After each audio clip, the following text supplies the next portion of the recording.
Hello friends, welcome to topic explain. दोस्तों, आज की वीडियो में हम लोग जानेंगे कि म्यूचुअल फंड के डिविडेंड प्लान और ग्रोथ प्लान में क्या अंतर है और दोनों का क्या है फायदा।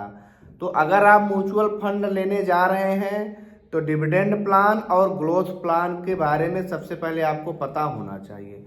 देखिए, अगर आप ग्रोथ प्लान लेते हैं तो चूंकि अगर आपने ग्रोथ प्लान लिया है तो जो भी आप म्यूचुअल फंड में पैसा आपका जा रहा है तो जो भी ग्रोथ आपका यानी बढ़ रहा है, जो भी आपको ब्याज मिल रहा है कंपाउंडिंग का, वो री इन्वेस्ट होता रहेगा आपके ही फंड में और आपका पैसा बहुत तेजी से बढ़ता रहेगा।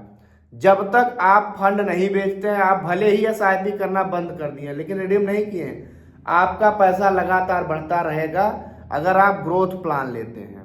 लॉन्ग टर्म में वेल्थ बनाने के लिए सबसे बढ़िया है ग्रोथ प्लान और बेस्ट ऑप्शन है। जिनको लॉन्ग टर्म में पैसा काफ़ी बनाना है उनको ग्रोथ प्लान ही लेना चाहिए। उदाहरण के लिए मान लीजिए कि आपने 1 लाख रुपया लगाया और वो 5 साल में 2 लाख हो गया, तो पूरा पैसा फंड में ही बढ़ता रहेगा, आपको बीच में कुछ खाते में नहीं आया। लेकिन अगर आप डिविडेंड प्लान लेते हैं तो डिविडेंड प्लान में क्या होगा, जब भी आपका फंड ज़्यादा मुनाफा कमाएगा तो उसका कुछ हिस्सा 3 महीने पे, 4 महीने, 6 महीने पे कुछ हिस्सा आपके खाते में डालता रहेगा। ये रेगुलर इनकम के लिए ठीक है। अगर आप रेगुलर इनकम वाला म्यूचुअल फंड लेंगे तो इसमें चार्ज भी, एक्सपेंस रेशियो इसका काफ़ी ज़्यादा होता है। अब मान लीजिए आपने 1 लाख रुपया रेगुलर प्लान वाले में डाला था, तो समय समय पे फंड आपके खाते में 2,000-3,000 डिविडेंड के रूप में आपके खाते में आता रहेगा। अब भाई आपके खाते में आ रहा है तो आपका कुछ पैसा कम हो रहा है, अगर वो होता तो ज़्यादा ग्रोथ होता ना। तो इससे आपकी कुछ, भाई जितने ज़्यादा आप रिडीम करेंगे आपकी यूनिट्स कम होती जाएंगी, यानी भी आपकी घट जाएगी। अब चलिए दोनों का तुलना करके देखते हैं कि फ्यूचर के लिए किसमें ज़्यादा ग्रोथ है। मुनाफा सबसे पहले देखते हैं कि ग्रोथ प्लान में ज़्यादा बढ़िया है। और अभी मैं आपको कुछ फंड दिखाऊंगा, डायरेक्ट वाला और डिविडेंड वाला। तो मुनाफा देखिए, अगर आप ग्रोथ प्लान में डालते हैं तो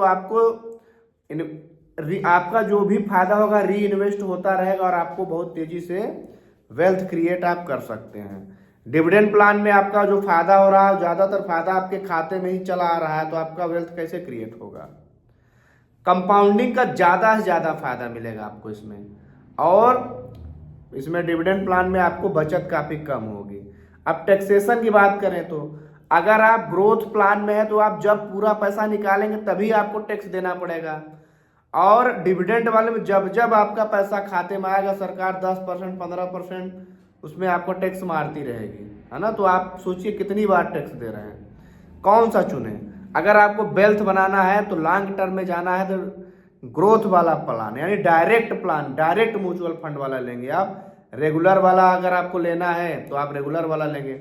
अब देखिए, सबसे ज़्यादा इसमें मार्केट में जो सबसे ज़्यादा प्रचलित है वो ग्रोथ प्लान यानी डायरेक्ट प्लान वाले हैं। रेगुलर वाले बहुत कम ही हैं, ज़्यादातर लोग डायरेक्ट वाले में ले रहे हैं, ग्रोथ वाले में। इससे कंपाउंडिंग का फायदा सबसे ज़्यादा मिलता है। और डिविडेंड प्लान वाले में देखिए टैक्स बहुत ज़्यादा आपका लगेगा, जब जब आपका डिविडेंड खाते में आएगा तब तक आपको टैक्स देना पड़ेगा। अब देखिए, मैं आपको दिखाता हूँ कि दोनों को आप चुनेंगे कैसे। डायरेक्ट वाला ही चुनेंगे अगर आपको ज़्यादा बेनिफिट लेना है, आपको डिविडेंड वाला नहीं लेना है तो आपको डायरेक्ट, हर म्यूचुअल फंड के आगे डायरेक्ट ग्रोथ प्लान लिखा रहता है, आपको वही वाला चूज करना है। अब आप कितने साल के लिए कर रहे हैं आपकी इच्छा है। आप कम साल के लिए कर रहे हैं तो डेप्ट वाले म्यूचुअल फंड आप लेंगे। आपके पास 5-6 साल का ही समय या तो 7-8 साल का, तो आप हाइब्रिड वाले लीजिए। आपका कुछ पैसा इक्विटी में जाएगा, कुछ डेप्ट में जाएगा। लेकिन आप लंबी रेस के घोड़े हैं, आपको 10 साल से ज़्यादा के लिए आप पैसा लगा रहे हैं, 20 साल के लिए, कोई दिक्कत नहीं है। तो आप किसी भी प्लान को, जब भी म्यूचुअल फंड को आप ओपन करेंगे तो उसमें आपको आसानी से ग्रोथ प्लान दिख जाएगा, है ना। तो आपको ग्रोथ प्लान वाला ही लेना है, डिविडेंड प्लान के लिए आपको नहीं। जैसे देखिए, मैं आपको मोतीलाल ओसवाल का दिखा रहा हूँ।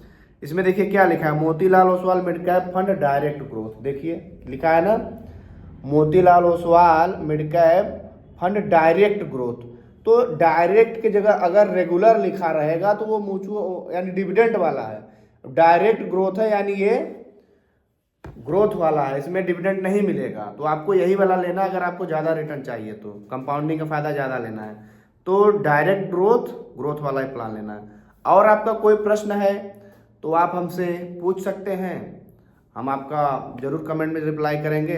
तो जितने भी फंड हैं ज़्यादातर वो डायरेक्ट वाले हैं। अब देखिए मैं आपको एक और दिखाता हूँ जिसमें डायरेक्ट नहीं लिखा है, लेकिन ज़्यादातर देखिए फंड डायरेक्ट वाले ही हैं।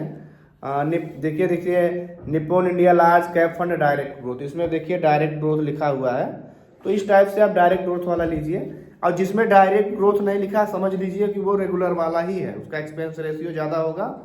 तो क्योंकि आप उससे हमेशा पैसा ले रहे हैं ना, तो आपका ज़्यादा लॉन्ग टर्म फिर म्यूचुअल फंड का कोई ज़्यादा बेनिफिट नहीं मिलेगा।